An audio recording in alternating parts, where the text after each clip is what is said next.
Dari makanan ke bedil, kuman, dan baja. Bab 11. Anugerah maut ternak. Kita kini telah menelusuri bagaimana produksi pangan muncul di beberapa sentra dan bagaimana produksi pangan menyebar dengan cepat, dengan laju, tidak merata dari tempat-tempat itu ke daerah-daerah lain. Perbedaan-perbedaan geografik itu merupakan bagian penting jawaban mendasar bagi pertanyaan Yali mengenai mengapa bangsa-bangsa berbeda akhirnya memiliki tingkat kekuasaan dan pengaruh yang sedemikian berbeda. Tapi produksi pangan sendiri bukan penyebab langsung. Dalam pertarungan satu lawan satu, petani telanjang tak punya keunggulan apa-apa atas pemburu pengumpul telanjang. Justru salah satu bagian penjelasan mengapa petani berkuasa adalah populasi lebih padat yang bisa disokong produksi makanan. Dalam pertarungan, 10 petani telanjang jelas punya keunggulan dibandingkan satu pemburu pengumpul telanjang. Satu bagian lain penjelasan adalah bahwa para petani maupun pemburu pengumpul tidaklah telanjang tidak secara perumpamaan. Para petani cenderung mengembuskan napas yang berisi kuman-kuman yang lebih berbahaya, memiliki persenjataan dan baju sirah yang lebih bagus, memiliki teknologi yang secara umum dikdaya, dan hidup di bawah pemerintahan tersentralisasi dengan elite melek aksara yang lebih mampu menjalankan perang penaklukan. Oleh karena itu, 4 bab berikut akan menggali bagaimana penyebab mendasar produksi pangan mendatangkan penyebab-penyebab langsung berupa kuman, kemelek aksaraan, teknologi, dan pemerintah tersentralisasi. Saya memperoleh contoh tak terlupakan mengenai salah satu tautan yang menghubungkan ternak dan tanaman pangan dengan kuman berupa satu kasus di rumah sakit yang saya pelajari dari seorang teman saya. Ketika teman saya masih merupakan seorang dokter muda yang belum berpengalaman, dia dipanggil ke salah satu kamar rumah sakit untuk menangani sepasang suami istri yang stres gara-gara suatu penyakit misterius yang menambah parah. Pasangan itu susah berkomunikasi satu sama lain, juga dengan teman saya. Sang suami adalah seorang laki-laki kecil dan pemalu, menderita pneumonia yang disebabkan oleh suatu mikroba yang tidak teridentifikasi dan hanya bisa berbahasa Inggris terbatas. Yang bertindak sebagai penerjemah adalah istrinya yang cantik, khawatir akan kondisi suaminya, dan ketakutan karena lingkungan rumah sakit yang tidak akrab baginya. Teman saya juga stres gara-gara sudah seminggu bekerja di rumah sakit dan gara-gara mencoba mencari tahu faktor-faktor risiko tidak umum yang mungkin menyebabkan penyakit aneh itu. Stres tersebut menyebabkan teman saya lupa segala sesuatu yang telah diajarkan kepadanya mengenai kerahasiaan pasien. Dia melakukan kesalahan parah, yaitu meminta si perempuan menanyai suaminya apakah dia pernah punya pengalaman seksual yang mungkin menyebabkan infeksi itu. Di depan mata sang dokter, sang suami merona, berusaha memberanikan diri, sehingga dia malah tampak semakin kecil, mencoba menyembunyikan diri di balik spraynya dan tergagap-gagap menjawab dalam suara yang nyaris tak terdengar. Istrinya mendadak menjerit marah dan berdiri menjulang di hadapan sang suami. Sebelum si dokter sempat menghentikannya, si istri menyambar sebuah botol logam berat, menghantamkannya dengan penuh amarah ke kepala sang suami dan buru-buru pergi dari kamar itu. Agak lama sebelum si dokter berhasil menyadarkan sang suami, dan lebih lama lagi untuk meminta sang suami dengan bahasa Inggrisnya yang patah-patah memberitahukan apa yang telah dia katakan sampai istrinya mengamuk begitu. Perlahan-lahan muncullah jawabannya. Dia mengaku berhubungan seksual berulang-ulang dengan domba saat mengunjungi peternakan keluarga belum lama ini. Barangkali itulah penyebab dia tertular mikoba serius. Kasus itu tampaknya hanyalah kejadian nyata, tapi langka, dan tidak punya makna penting yang lebih luas. Namun sebenarnya kasus itu mencontohkan satu topik besar yang sangat penting. Penyebab penyakit manusia yang berasal dari hewan.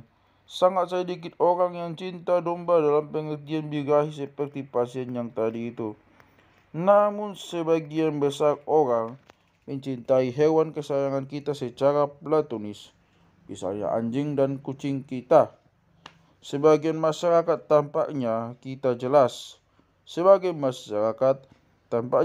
jelas memiliki kecintaan besar terhadap domba dan ternak kita.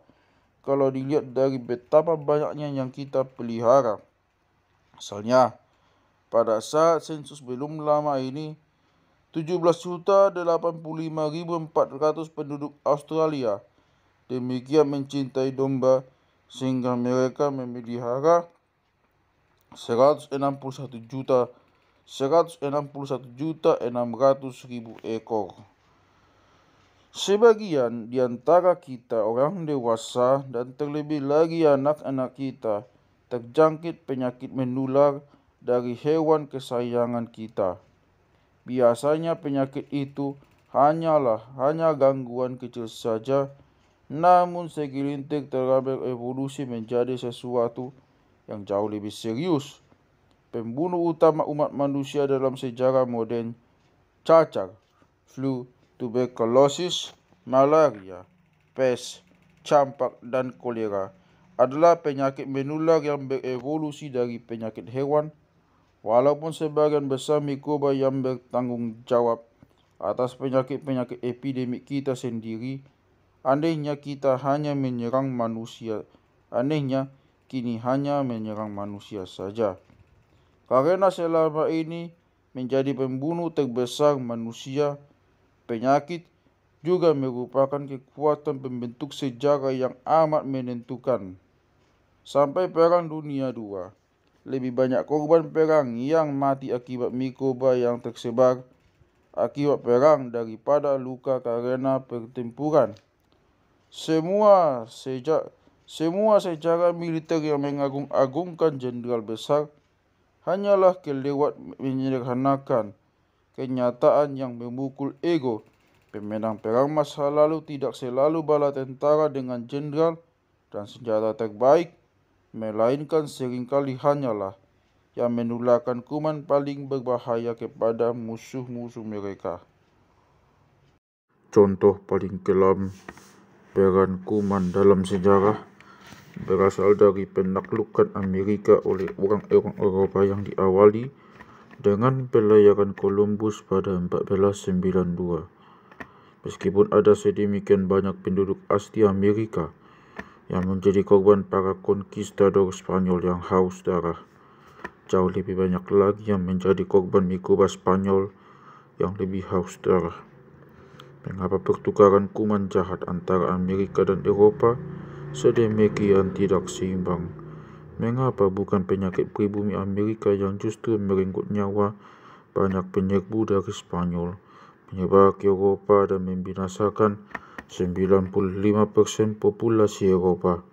Pertanyaan-pertanyaan serupa timbul dari kemusnahan banyak bangsa pribumi lainnya akibat kuman-kuman Eurasia, juga kemusnahan para calon konkistador Eropa di wilayah tropis, Afrika, dan Asia.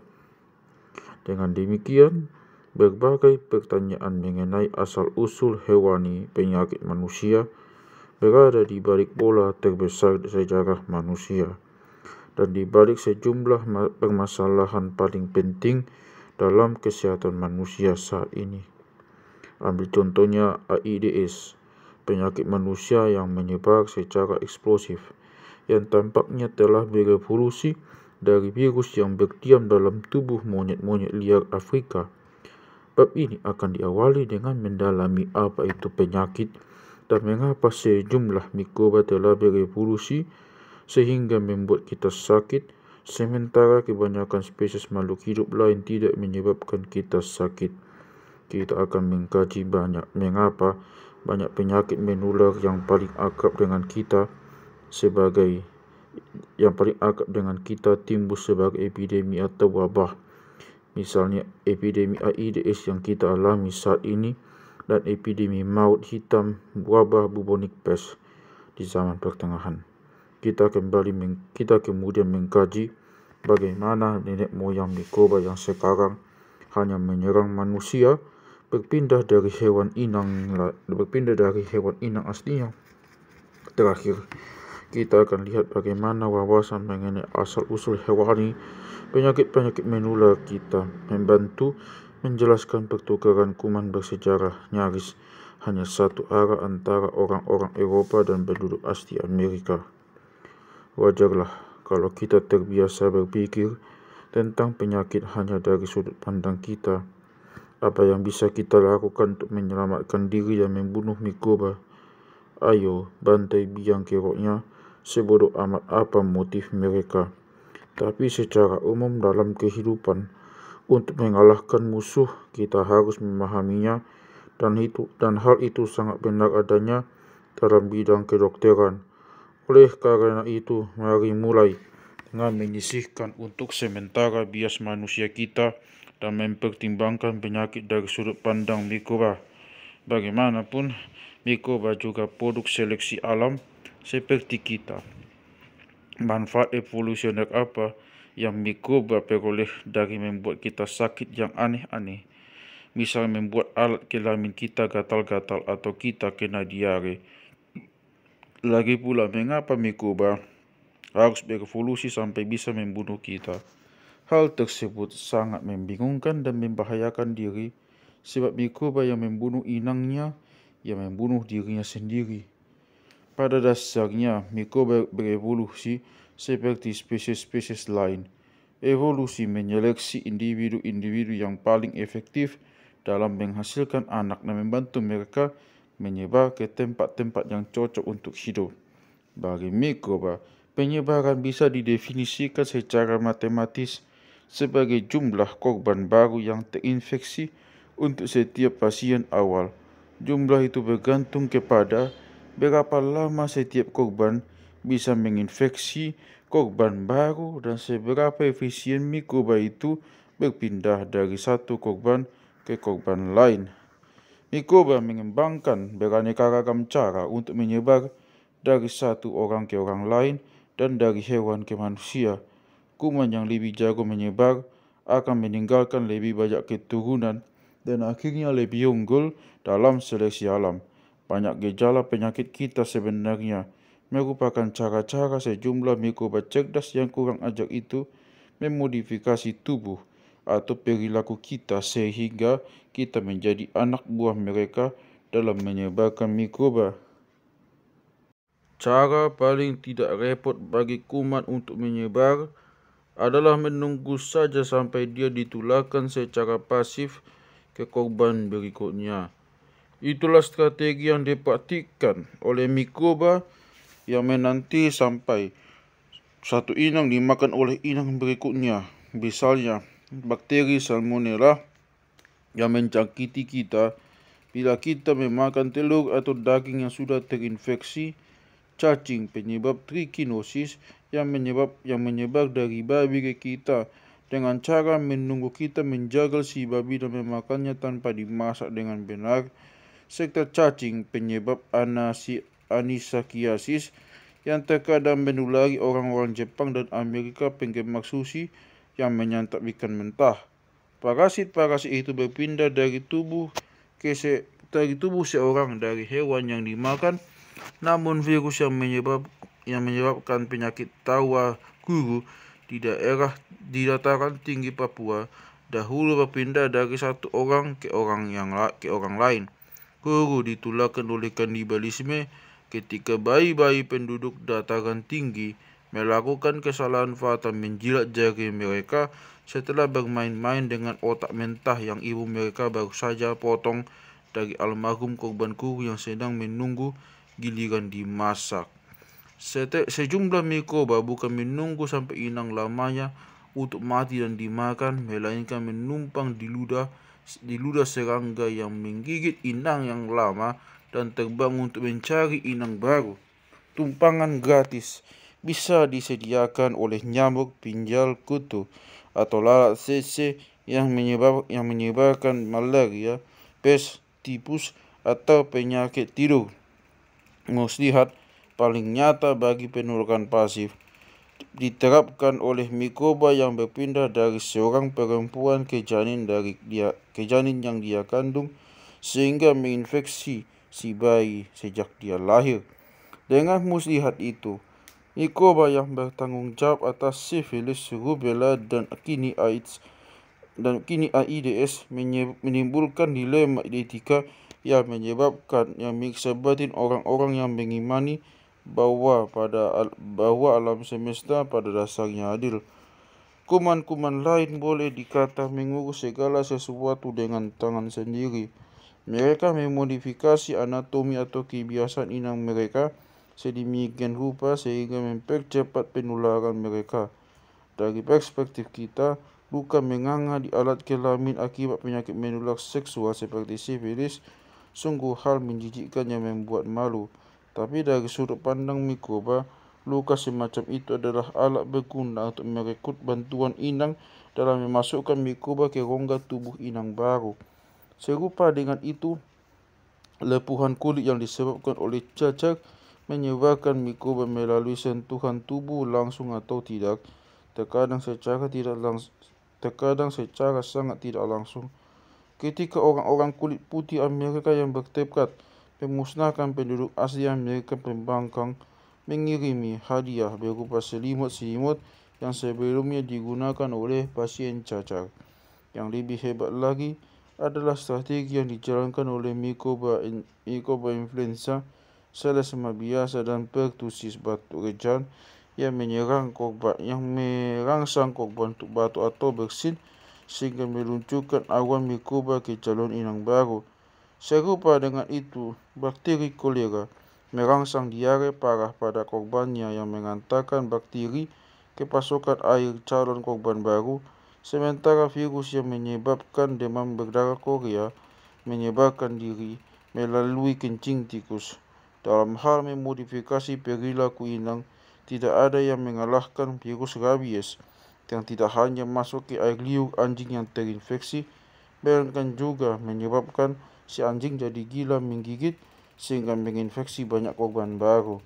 Namun dalam hal usaha fisik si kuman sendiri, pemenangnya masih cacing-cacing seperti cacing tambang dan schistosoma yang secara aktif meliang menembus kulit inang dari air atau tanah tempat larva mereka dulu dikeluarkan bersama kotoran korban sebelumnya.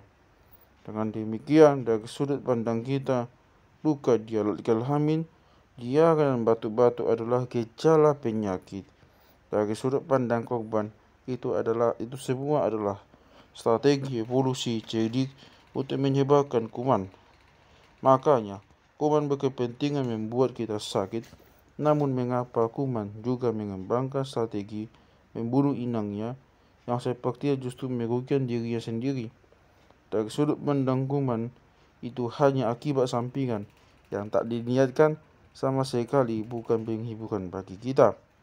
Dari gejala-gejala yang diderita inang yang mempromosikan penularan efisien mikroba. Betul, Pasien kolera yang tak diobati mungkin akhirnya mati akibat kehilangan cairan beberapa galon per hari. Tapi setidaknya untuk sementara, selama si pasien masih hidup, bakteri kolera memperoleh manfaat karena dikeluarkan rame-rame ke dalam pasokan air korban berikutnya. Asalkan dengan demikian, setiap korban rata-rata menginfeksi lebih daripada satu korban baru, bakteri pun akan menyebar walaupun inang pertama kebetulan mati. Kita sudah cukup mengkaji secara objektif kepentingan para kuman. Sekarang mari kembali mempertimbangkan kepentingan egois kita sendiri. Tetap hidup dan sehat, yang paling baik dilakukan dengan membunuh kuman-kuman, yang paling baik dilakukan dengan membunuh kuman-kuman sialan itu.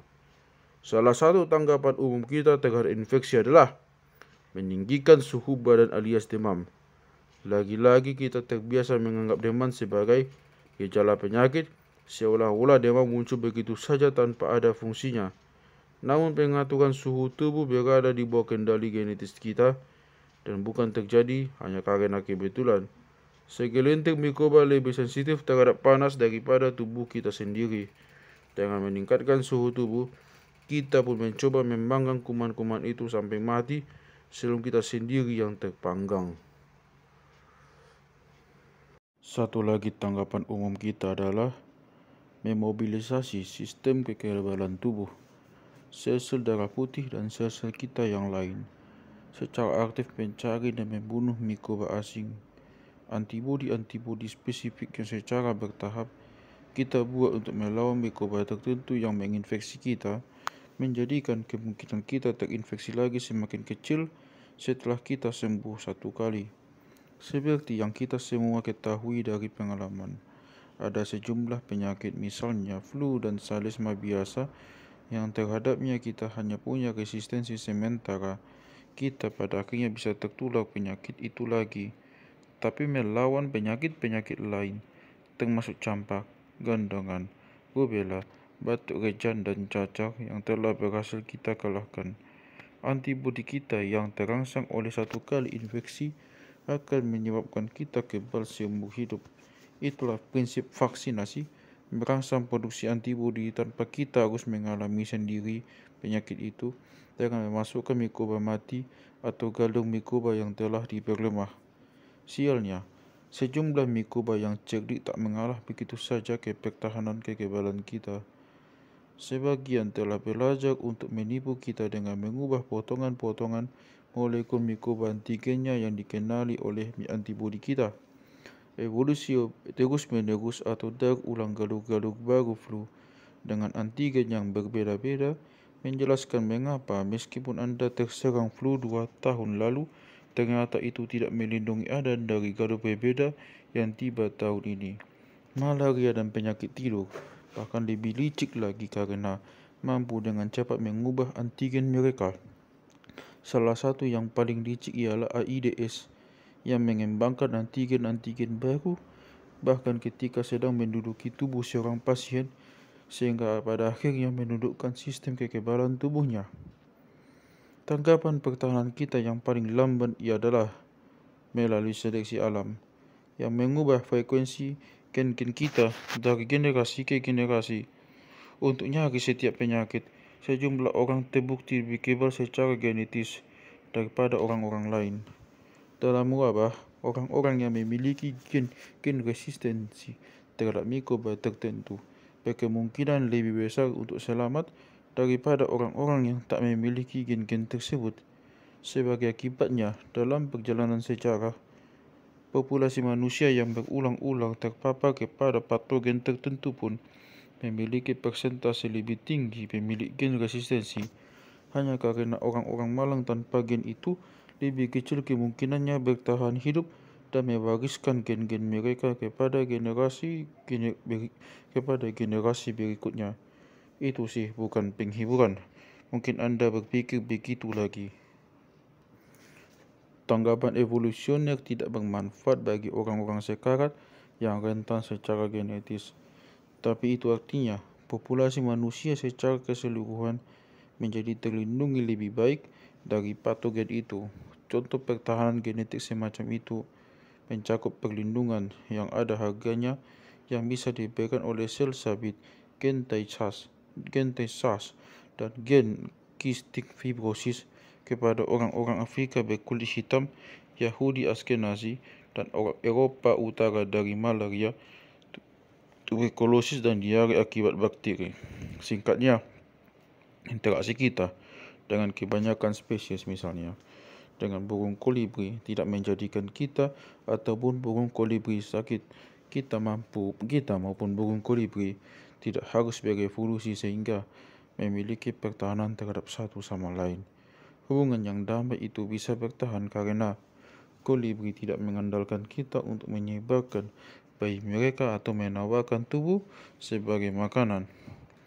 Burung kolibri berevolusi untuk memakan nektar dan serangga yang mereka cari dengan paruh mereka sendiri. Namun mikroba berevolusi untuk melahap nutrien di dalam tubuh kita, dan mereka tak punya sayap untuk membantu mereka mencapai tubuh korban baru sesudah korban pertama mati atau jadi kebal. Dengan demikian, banyak kuman mengembangkan berbagai muslihat agar bisa menyebar di antara calon-calon korban, dan banyak di antara muslihat itu adalah yang kita alami sebagai gejala penyakit. Kita juga mengembangkan kontra muslihat kita sendiri yang ditanggapi oleh kuman dengan mengembangkan kontra muslihat kita, dan patogen kita kini terkunci dalam lomba evolusioner yang semakin meningkat dengan kematian salah satu kontestan sebagai harga yang harus dibayar oleh yang kalah, dan dengan seleksi alam berperan sebagai wasit. Sekarang mari kita pertimbangkan bentuk kontes itu, blitzkrieg atau perang gerilya. Apabila ada seseorang yang menghitung jumlah kasus penyakit menular tertentu di suatu daerah geografi dan mengamati bagaimana angka itu berubah seiring waktu. Pola yang timbul sangat berbeda di antara berbagai penyakit. Untuk penyakit tertentu, misalnya malaria dan cacing tambang, kasus baru muncul setiap bulan pada setiap tahun di daerah yang terserang. Tapi yang disebut penyakit epidemik tidak menyebabkan kasus untuk waktu yang lama, kemudian banyak sekali kasus, kemudian tidak menyebabkan kasus lagi untuk beberapa lama. Di antara penyakit epidemik semacam itu, influenza adalah salah satu yang akrab sekali dengan sebagian besar orang Amerika karena ada tahun-tahun tertentu yang sangat parah bagi kami, namun merupakan tahun-tahun hebat bagi virus influenza. Epidemi kolera menyerang dengan selang waktu yang lebih panjang dengan epidemi Peru 1921 sebagai yang pertama mencapai dunia baru pada abad ke-20. Walaupun epidemi influenza dan kolera masa kini menempati halaman pertama surat kabar epidemi yang terjadi dahulu, sebelum kedokteran modern muncul, jauh lebih menakutkan. Epidemi paling parah dalam sejarah manusia adalah epidemi influenza yang membunuh 21 juta orang pada akhir Perang Dunia Pertama. Maut hitam wabah pes membunuh seperempat penduduk Eropa antara 1346 sampai 1352 dengan jumlah korban jiwa mencapai 70% di sejumlah ibu kota. Ketika rel kereta Pasifik Kanada dibangun menembus Saskatchewan pada awal 1880-an, para penduduk asli Amerika provinsi itu yang sebelumnya tak banyak bersentuhan dengan orang kulit putih dan kuman-kuman mereka tewas akibat tuberkulosis dengan laju luar biasa 9%. Penyakit-penyakit menular yang mengunjungi kita sebagai epidemi bukan sedikit demi sedikit, namun konstan, memiliki beberapa kesamaan ciri. Penyakit-penyakit itu menyebar dengan cepat dan efisien dari satu orang yang terinfeksi ke orang-orang sehat di sekitarnya, dengan hasil seluruh penduduk pun terpapar dalam waktu singkat. Yang kedua, mereka adalah penyakit akut dalam waktu singkat kita mati atau sembuh sepenuhnya. Yang ketiga, orang-orang mujuk di antara kita yang berhasil sembuh menghasilkan antibodi yang menjadikan mereka kebal terhadap serangan kembali penyakit itu untuk waktu yang lama, barangkali sepanjang hayat. Terakhir, penyakit-penyakit itu cenderung terbatas pada manusia. Mikoba-mikoba penyebabnya cenderung tidak hidup di tanah atau dalam tubuh hewan lain. Keempat sifat itu berlaku bagi apa yang orang-orang Amerika anggap penyakit-penyakit epidemi akut yang akut pada masa kanak-kanak, antara lain campak, rubella, gondongan, batuk hujan, dan cacar. Alasan mengapa kombinasi keempat sifat itu cenderung menyebabkan penyakit menyerang sebagai epidemi mudah dipahami. Dalam bentuk disederhanakan, inilah yang terjadi. Penyebaran cepat mikoba dan terjadinya gejala secara cepat berarti bahwa setiap orang dalam populasi manusia setempat dengan cepat terinfeksi dan karenanya segera mati atau malah sembuh dan kebal. Tidak tersisa seorang pun yang hidup yang masih bisa diinfeksi. Namun karena mikoba tidak bisa hidup selain di dalam tubuh manusia hidup, penyakit itu pun hilang sendiri sampai sekumpulan bayi baru mencapai usia yang rentan dan sampai seorang penderita penyakit itu tiba dari luar untuk memulai epidemi yang baru. Contoh klasik tentang bagaimana penyakit semacam itu terjadi sebagai epidemi adalah sejarah campak di kepulauan terisolasi di Atlantik bernama Faroe. Satu epidemi campak parah mencapai Faroe pada 1781 dan lantas hilang, meninggalkan kepulauan itu bebas campak sampai seorang tukang kayu yang terinfeksi penyakit itu tiba dengan kapal dari Denmark pada 1846. Dalam 3 bulan, nyaris semua penduduk Faroe 7.782 jiwa telah terserang campak dan telah meninggal atau sembuh. Menyebabkan virus campak hilang lagi sampai tiba epidemi berikutnya. Penelitian menunjukkan bahwa campak cenderung lenyap dalam populasi manusia yang berjumlah di bawah 1,5 juta jiwa. Hanya di populasi yang lebih besar penyakit itu bisa bergeser dari satu daerah lokal ke daerah lain, sehingga bertahan cukup lama sampai terlahir cukup banyak bayi di daerah yang pertama kali dan campak bisa kembali ke sana. Yang berlaku bagi campak di Faroe juga berlaku bagi penyakit-penyakit menular akut lain yang akrab dengan kita di seluruh dunia. Untuk mempertahankan kelangsungan diri, mereka perlu populasi manusia yang cukup besar dan hidup cukup berdekat-dekatan, sehingga akan tersedia kumpulan anak baru yang rentan terhadap infeksi itu pada saat si penyakit seharusnya sudah menyusut. Oleh karena itu, campak dan penyakit-penyakit serupa juga dikenal sebagai penyakit kerumunan. Jelaslah, penyakit kerumunan tidak bisa terus-menerus ada dalam kelompok-kelompok kecil pemburu pengumpul dan petani tebang bakar, seperti yang dikonfirmasi oleh pengalaman modern tragis orang-orang Indian, Amazon, dan penduduk kepulauan Pasifik. Nyaris seluruh suku tumpas gara-gara epidemi yang dibawa oleh seorang pengunjung dari luar, karena tak ada seorang pun di suku itu yang memiliki antibodi melawan mikoba tersebut.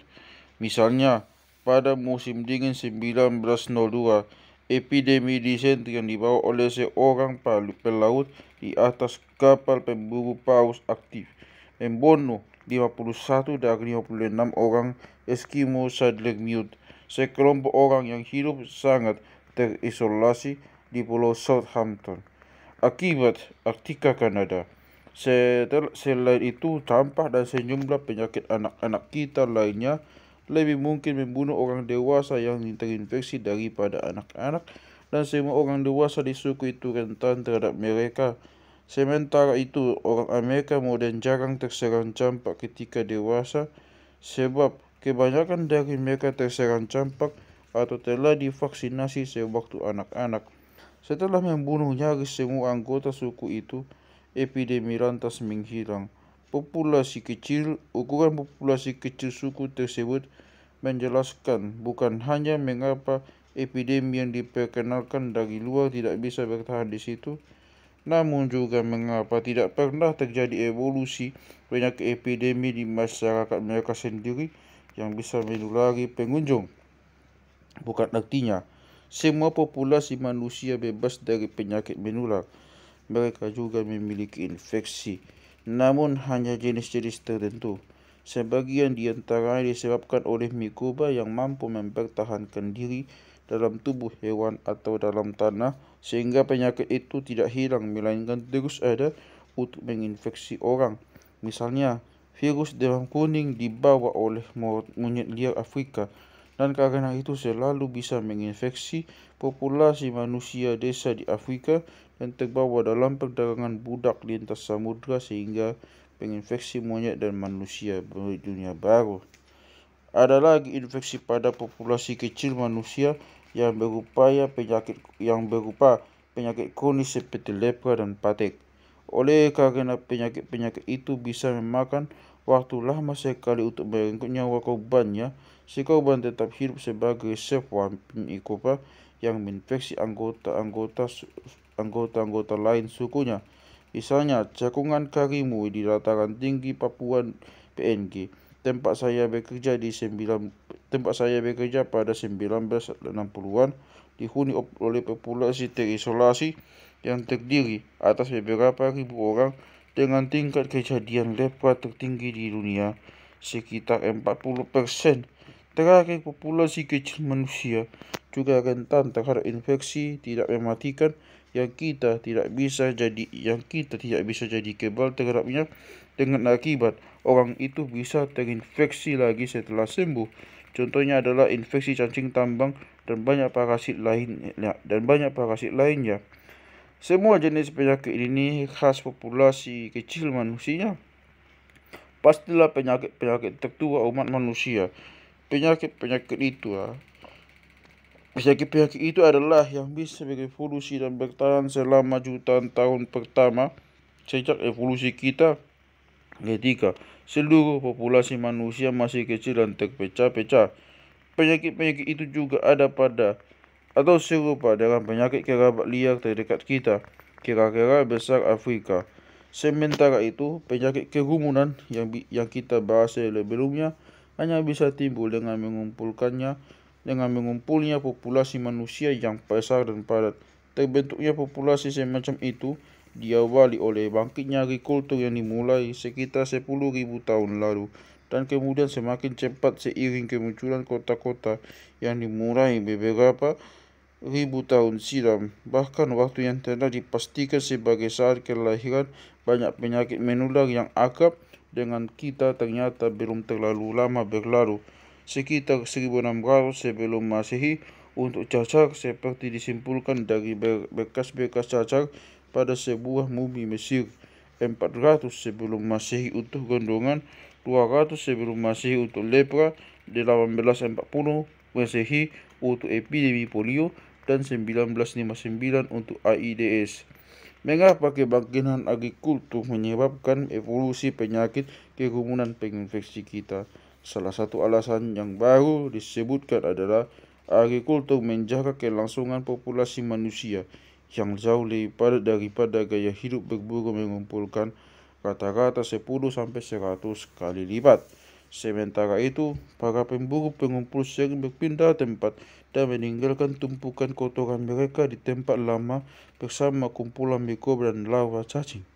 Namun petani hidup menetap di tengah limbah mereka sendiri, sehingga memberikan jalan pendek bagi mikroba dari tubuh satu orang ke air minum orang lain. Sejumlah populasi petani bahkan semakin mempermudah bakteri dan cacing dalam kotoran mereka untuk menginfeksi korban-korban baru dengan mengumpulkan tai dan air kencing yang lantas disebar sebagai pupuk di ladang tempat manusia bekerja. Agrikultur irigasi dan peternakan ikan menyediakan kondisi-kondisi kehidupan yang ideal bagi siput yang membawa skistosomiasis dan cacing hati yang meliang menembus kulit kita sewaktu kita melintasi air yang mengandung kotoran manusia.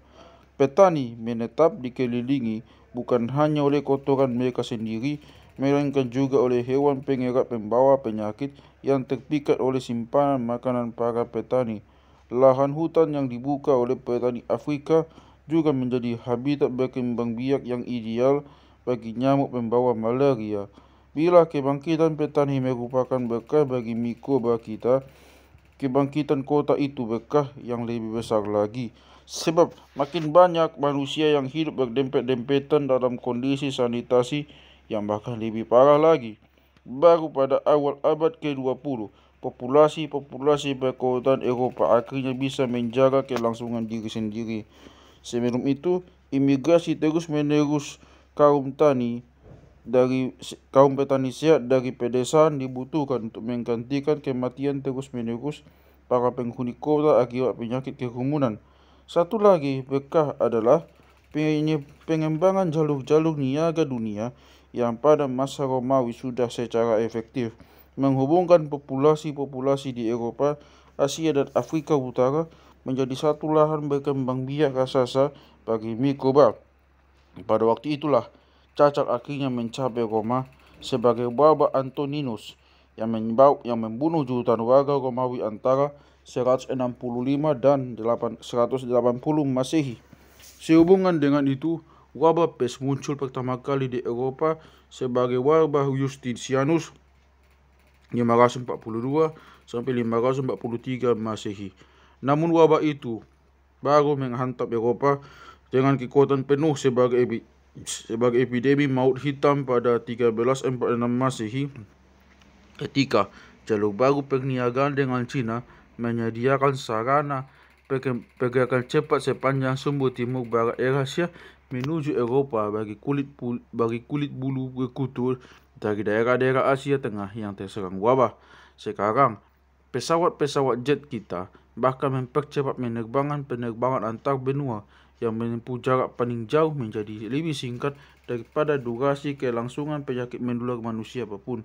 Begitulah ceritanya bagaimana satu pesawat Aerolíneas Argentinas yang mampir di Lima, Peru pada 1991 bisa mengantarkan lusinan orang yang terserang kolera pada hari yang sama ke kota saya, Los Angeles, lebih daripada 4.800 km jauhnya dari Lima.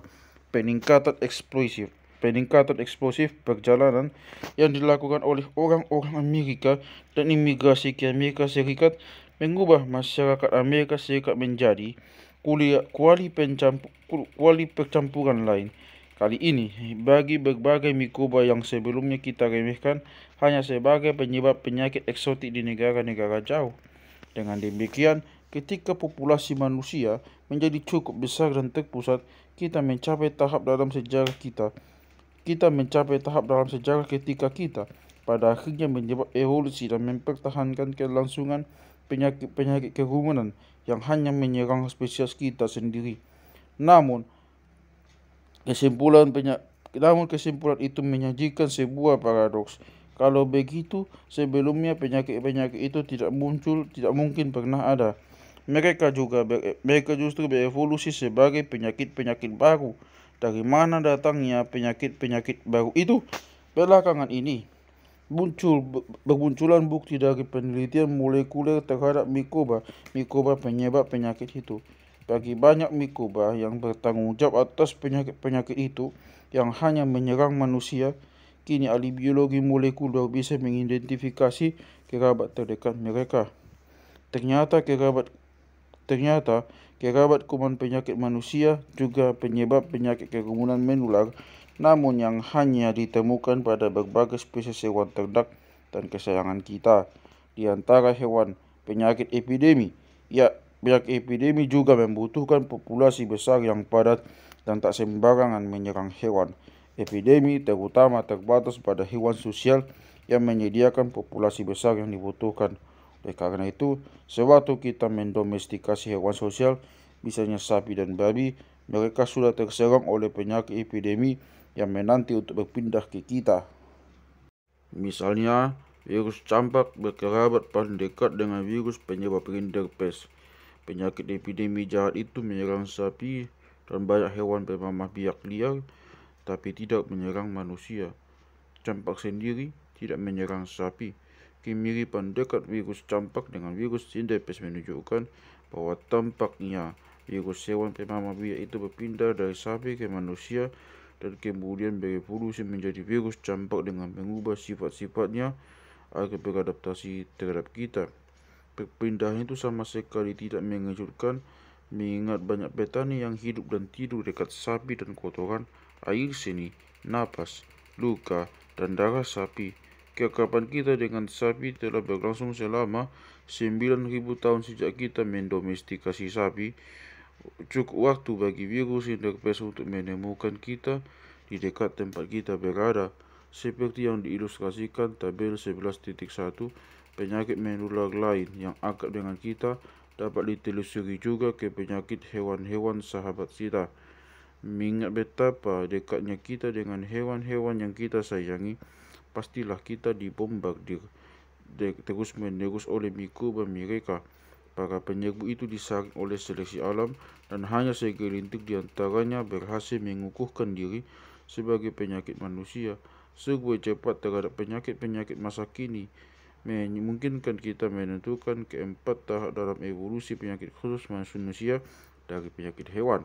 Tahap pertama diilustrasikan oleh lusinan penyakit yang sekali-sekali menular kita secara langsung dari hewan kesayangan ternak kita. Misalnya saja demam cat stretch felinosis dari kucing kita, leptospirosis dari anjing kita, psittacosis dari ayam dan kakatua kita, serta brucellosis dari sapi kita.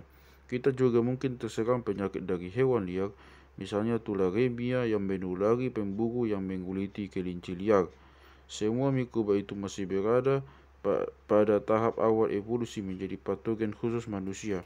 Mereka belum ditularkan secara langsung dari orang ke orang lain, dan bahkan perpindahan dari hewan ke kita tetap jarang. Dalam kasus kedua, yang tadinya patogen hewan berevolusi sehingga ditularkan langsung dari orang ke orang dan menyebabkan epidemi. Tapi epidemi itu lenyap karena berbagai alasan, misalnya disembuhkan oleh pengobatan modern atau berhasil ketika semua orang di sekitar situ telah terinfeksi dan sudah menjadi kebal atau meninggal dunia. Misalnya, sebuah demam yang sebelumnya tak diketahui disebut demam Onyong-Nyong yang muncul di Afrika Timur pada 1959 dan menulari beberapa juta orang Afrika. Demam itu barangkali timbul dari virus monyet dan ditularkan ke manusia oleh nyamuk. Fakta bahwa pasien sembuh dengan cepat dan menjadi kebal terhadap serangan lebih lanjut membantu menyebabkan penyakit itu lenyap dengan cepat. Yang lebih dekat lagi bagi orang Amerika adalah demam Fort Bragg, sejenis penyakit leptospiral baru yang mewabah di Amerika Serikat pada musim panas 1942 dan dengan segera hilang. Satu penyakit fatal yang lenyap karena alasan berbeda adalah penyakit tawa atau kugu di Papua yang ditularkan oleh kanibalisme dan disebabkan oleh virus yang bekerja lambat, tanpa seorang pun pernah disembuhkan darinya. Kugu nyaris memusnahkan ke-20.000 anggota suku Fore di Papua Nugini sampai penegakan kendali pemerintah Australia pada sekitar 1959 mengakhiri kanibalisme dan penularan kugu. Catatan-catatan kedokteran disarati kerekaman berbagai penyakit yang tidak mirip penyakit apapun yang dikenal di masa kini, namun yang dulu pernah menyebabkan epidemi mengerikan dan kemudian lenyap secara sama misteriusnya seperti datangnya penyakit keringat Inggris yang menyapu dan menakutkan Eropa antara 1485 dan 1522, serta keringat Picardi di Prancis abad ke-18 dan 19 hanyalah dua di antara banyak penyakit epidemi yang hilang lama sebelum kedokteran modern menyusun metode untuk mengidentifikasi mikroba penyebabnya. Tahap ketiga dalam evolusi penyakit-penyakit utama kita direpresentasikan oleh patogen yang tadinya menyerang hewan telah memantapkan diri pada manusia, belum lenyap dan masih berkemungkinan menjadi pembunuh besar-besaran umat manusia. Masa depan masih belum jelas bagi demam lhasa yang disebabkan oleh sejenis virus yang barangkali berasal dari hewan pengerat. Demam lhasa pertama kali teramati pada 1969 di Nigeria, di mana patogen itu menyebabkan penyakit fatal yang sedemikian menular sampai-sampai rumah sakit Nigeria ditutup ketika satu saja kasus muncul. Yang lebih termantapkan adalah penyakit Lyme yang disebabkan oleh bakteri Spirochete yang kita dapat dari gigitan tungau yang dibawa tikus dan rusa. Walaupun kasus-kasus pertama pada manusia di Amerika Serikat baru muncul pada 1962, penyakit Lyme sebenarnya sudah mencapai proporsi epidemik di banyak bagian Amerika Serikat. Masa depan AIDS yang berasal dari virus monyet yang pertama kali terdokumentasi pada manusia sekitar tahun 1959, bahkan lebih aman lagi dari sudut pandang si virus. Tahap terakhir evolusi adalah penyakit-penyakit epidemi utama yang telah lama termantapkan dan kini terbatas pada manusia. Penyakit-penyakit itu pastilah yang lestari secara evolusioner, di antara jauh lebih banyak patogen yang mencoba melompat dari hewan ke kita dan sebagian besar gagal. Apa yang sebenarnya terjadi pada tahap-tahap itu sewaktu penyakit yang hanya menyerang hewan berubah menjadi penyakit yang hanya menyerang manusia? Satu perubahan melibatkan perubahan vektor perantara. Ketika mikroba yang mengantarkan vektor sejenis arthropoda agar bisa menular berpindah ke inang lain, maka mikroba itu mungkin terpaksa mencari arthropoda baru juga. Misalnya tifus, yang tadinya ditularkan dari tikus ke tikus oleh pinjal tikus yang cukup untuk sementara untuk memindahkan tifus dari tikus ke manusia. Pada akhirnya, mikroba tifus menemukan bahwa kutu tubuh manusia menawarkan metode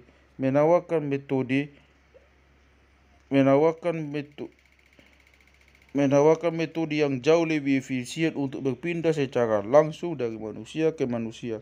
Sekarang, setelah sebagian besar orang-orang Amerika tak lagi terserang kutu, tifus telah menemukan rute baru untuk memasuki tubuh kita dengan menginfeksi bajing terbang Amerika Utara Timur dan kemudian berpindah ke tubuh orang-orang yang lotengnya dihuni bajing terbang.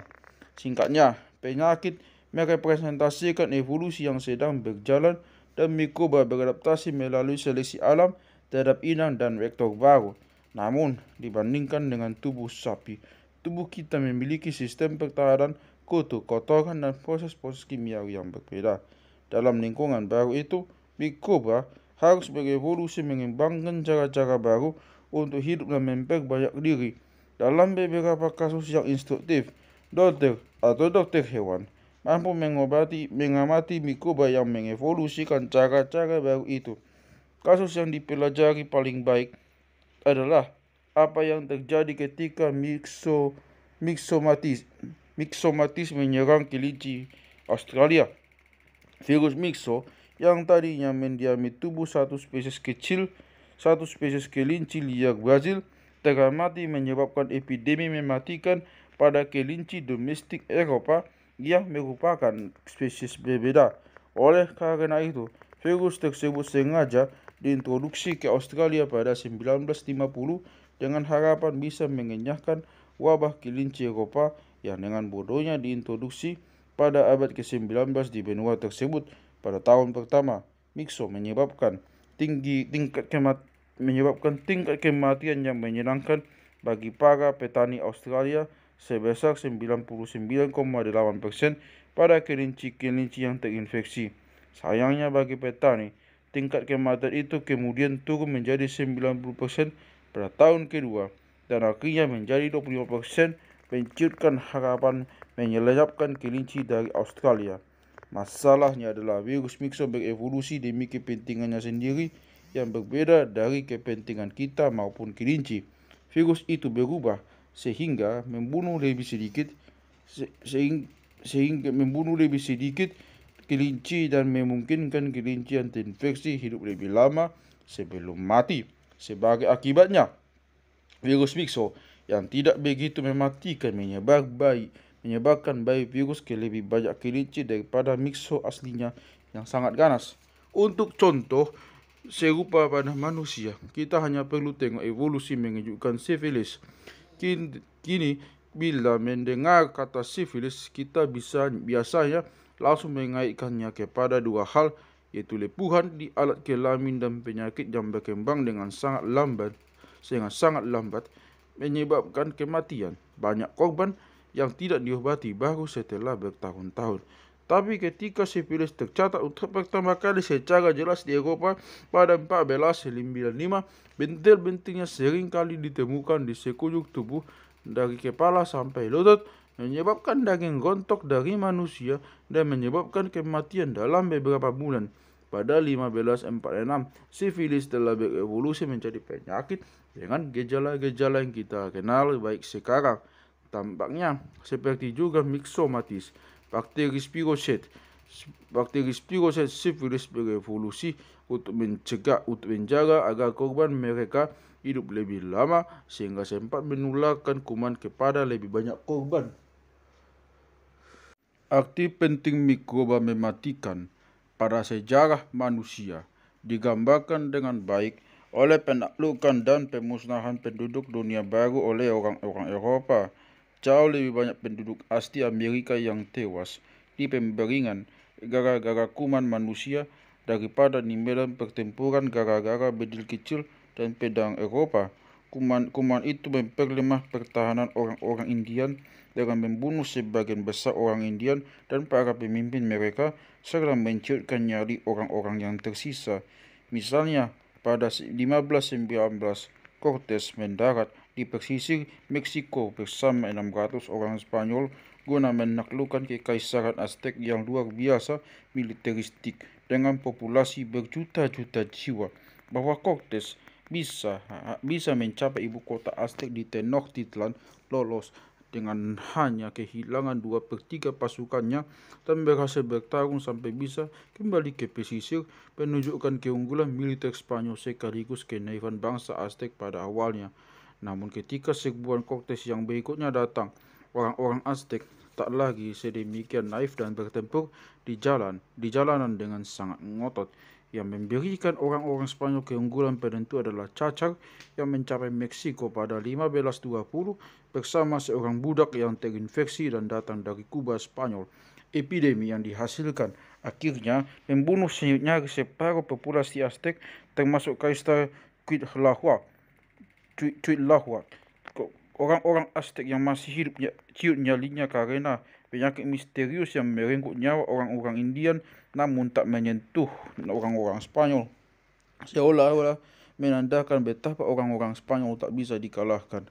Pada 1618, populasi awal Meksiko sebesar 20 juta jiwa telah menukik tajam menjadi sekitar 1,6 juta. Pizarro juga bernasib buruk seperti itu ketika dia mendarat di pesisir Peru pada 1531 dan dengan 168 prajurit menaklukkan kekaisaran Inca yang berpenduduk jutaan jiwa. Untungnya bagi Pizarro dan malangnya bagi orang-orang Inca, cacar air telah tiba melalui darat pada sekitar 1526, menewaskan banyak sekali penduduk Inca termasuk Kaisar Huayna Capac dan ahli waris tahtanya. Seperti yang kita lihat di bab 3, kekosongan tahta itu menyebabkan dua putra lain Huayna Capac, Atahualpa dan Huáscar, terlibat dalam perang saudara yang Pizarro manfaatkan untuk menaklukkan bangsa Inca yang terpecah belah. Ketika kami di Amerika Serikat berpikir mengenai masyarakat dunia baru yang penduduknya paling banyak pada 1492, biasanya yang teringat hanyalah masyarakat Aztec dan Inca. Kita lupa bahwa Amerika Utara saat itu juga menyokong masyarakat Indian berpenduduk banyak di tempat yang paling logis, lembah Mississippi, di mana sejumlah lahan pertanian terbaik kami saat ini berada. Tapi dalam kasus itu, conquistador tidak berperan apa-apa dalam kehancuran masyarakat itu. Kuman-kuman Eurasia yang maju duluan melakukan segalanya. Ketika Hernando de Soto menjadi konquistador Eropa pertama yang melintasi Amerika Serikat bagian timur pada 1540, dia menemukan kota-kota Indian yang sudah kosong sejak 2 tahun sebelumnya karena para penghuninya mati gara-gara epidemi. Epidemi itu ditularkan orang-orang Indian di pesisir yang terinfeksi oleh orang-orang Spanyol mengunjungi pesisir. Mikroba orang-orang Spanyol menyebar ke pedalaman mendahului orang-orang Spanyol sendiri. De Soto masih bisa melihat beberapa kota Indian berpenduduk padat di tepi hilir Mississippi. Setelah ekspedisi De Soto berakhir, baru lama kemudian orang-orang Eropa kembali mencapai lembah Mississippi, namun mikroba Eurasia ketika itu telah bercokol di Amerika Utara dan terus menyebar. Pada saat orang-orang Eropa muncul lagi di hilir Mississippi, yaitu para pemukim Prancis pada akhir 1600-an, hampir semua kota besar Indian telah lenyap. Peninggalan mereka adalah situs-situs gundukan besar di lembah Mississippi. Belum lama ini kita menyadari bahwa masyarakat yang membangun gundukan-gundukan itu masih utuh ketika Columbus mencapai dunia baru dan mereka runtuh, barangkali akibat penyakit antara 1492 dan masa eksplorasi sistematik orang-orang Eropa terhadap Mississippi.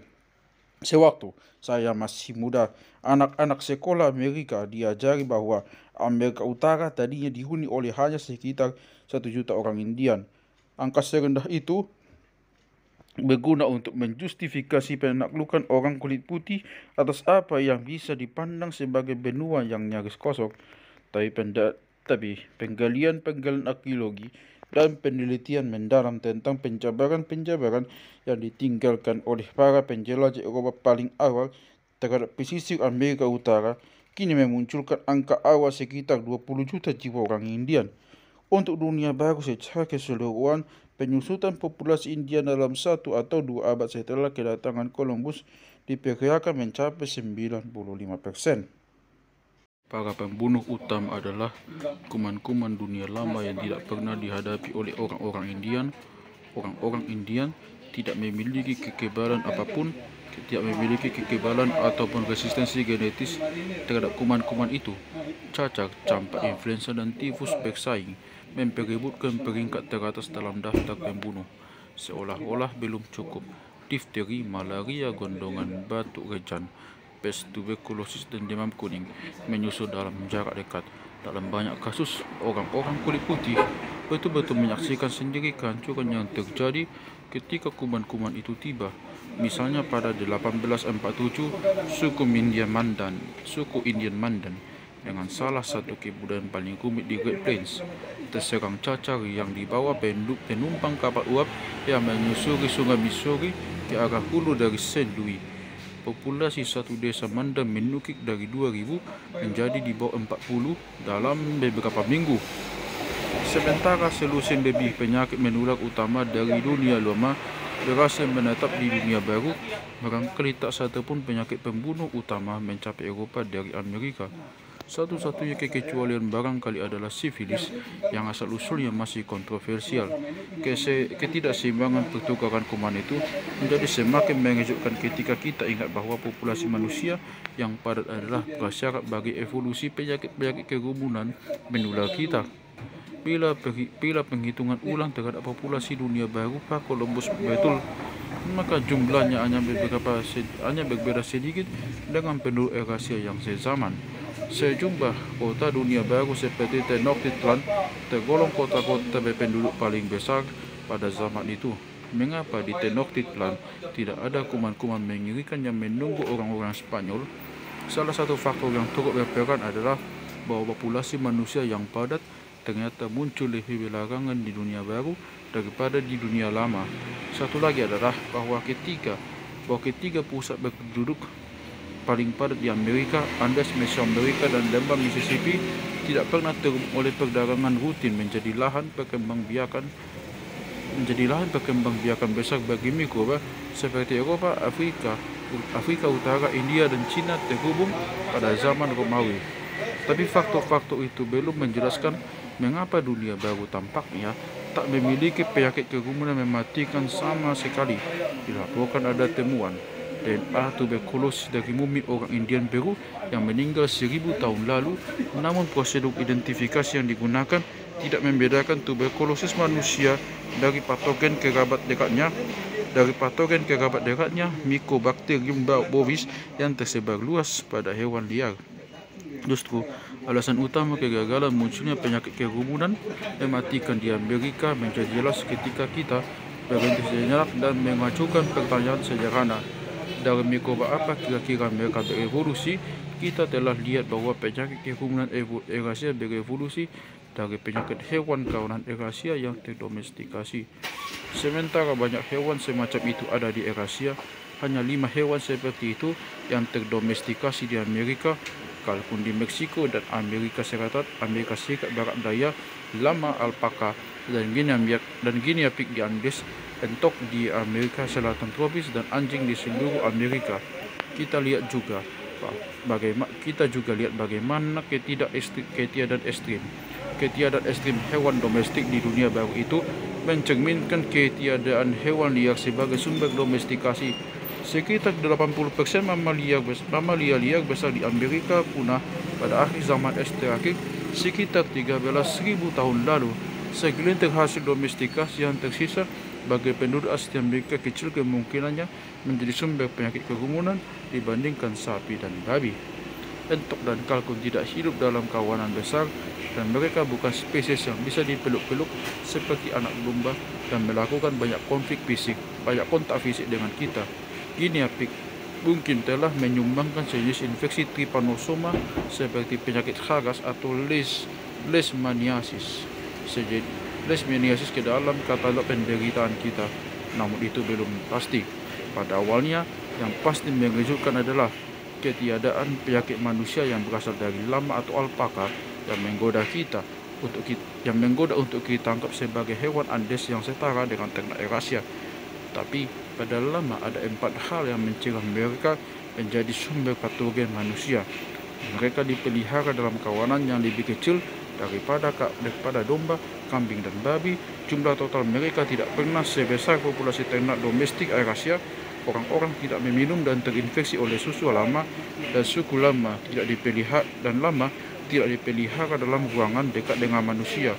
Kontras dengan itu, ibu-ibu manusia di dataran tinggi Papua seringkali menyusui anak babi, dan kontras dengan itu, ibu-ibu manusia di dataran tinggi Papua seringkali menyusui anak babi, dan babi maupun sapi kerap dipelihara di dalam gubuk petani. Arti penting penyakit-penyakit yang berasal dari hewan dalam sejarah membentang jauh melebihi benturan antara dunia lama dan baru. Kuman-kuman Eurasia berperan penting dalam menyusutkan jumlah penduduk asli di banyak bagian lain dunia, termasuk penghuni kepulauan Pasifik, orang-orang aborigin Australia, dan orang-orang Khoisan, Hottentot, dan Bushmen di Afrika Selatan. Jumlah kematian kumulatif orang-orang yang sebelumnya tak pernah berhadapan dengan kuman-kuman Eurasia itu berkisar dari 50% sampai 100%. Misalnya, populasi orang Indian Hispaniola menyusut dari sekitar 8 juta ketika Columbus tiba pada 1492 Masehi menjadi 0 pada 1535.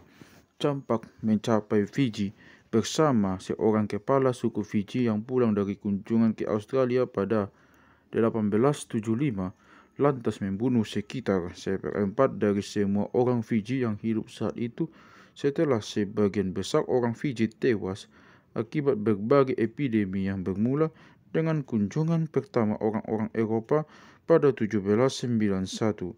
Sifilis, kencing nanah, tuberkulosis, dan influenza tiba bersama Kapten Cook pada 1779, diikuti oleh epidemi tifoid besar-besaran pada 1804, dan berbagai epidemi kecil mengurangi populasi Hawaii dari sekitar 1,5 juta jiwa pada 1779 menjadi 84.000 pada 1853 tahun ketika cacar akhirnya mencapai Hawaii dan menewaskan sekitar 10.000 orang Hawaii yang tersisa.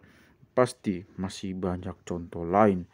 Tapi kuman-kuman tidak hanya memberikan keunggulan kepada orang-orang Eropa, sementara dunia baru dan Australia tidak memiliki penyakit epidemik asli yang menanti orang-orang Eropa. Jelas Asia tropis, Afrika, Indonesia, dan Papua punya. Malaria di seluruh wilayah tropis dunia lama, kolera di Asia Tenggara tropis, dan demam kuning di Afrika tropis dulu dan sekarang merupakan pembunuh tropis paling kesohor. Penyakit-penyakit itu memberikan rintangan paling serius terhadap kolonisasi wilayah tropis oleh Eropa dan menjelaskan mengapa pemecah belahan kolonial Papua dan sebagian besar Australia baru selesai dilaksanakan 40 tahun setelah pemecah belahan dunia baru oleh orang-orang Eropa dimulai. Terlebih lagi, begitu malaria dan demam kuning terbawa ke Amerika oleh lalu lintas kapal Eropa, keduanya muncul sebagai penghalang utama terhadap kolonisasi di wilayah tropis dunia baru juga. Contoh yang akrab dengan kita adalah peran kedua penyakit itu dalam menggagalkan upaya Prancis dan nyaris menggagalkan upaya Amerika yang akhirnya berhasil untuk membangun terusan Panama. Dengan mengingat semua fakta itu, mari kita coba tengok lagi peran kuman dalam menjawab pertanyaan Yali. Tak diragukan lagi bahwa orang-orang Eropa mengembangkan keunggulan besar dalam persenjataan, teknologi, dan organisasi politik dibandingkan sebagian besar bangsa-bangsa non-Eropa yang mereka taklukkan. Tapi keunggulan itu saja tak menjelaskan sepenuhnya bagaimana pada awalnya segelintir imigran Eropa bisa menyingkirkan sedemikian banyak populasi Amerika dan berbagai bagian lain dunia. Hal itu tak mungkin terjadi tanpa persembahan jahat Eropa kepada benua-benua lain. Kuman-kuman yang berevolusi dari keakraban lama orang-orang Eurasia dengan hewan domestik.